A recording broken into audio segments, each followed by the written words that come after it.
Дәмі татты, азабы қатты. Құрамында қанты көп газды сусындарды өндірушілерге қосымша салық салыну мүмкін. Бастаманың жаршысы Денсаулық сақтау министрлігі.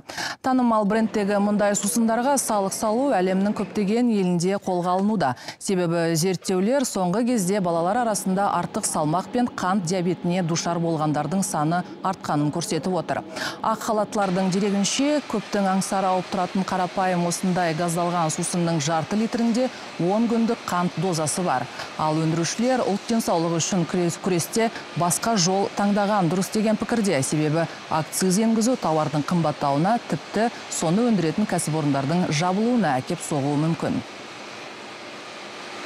0,5 мл колы содержится.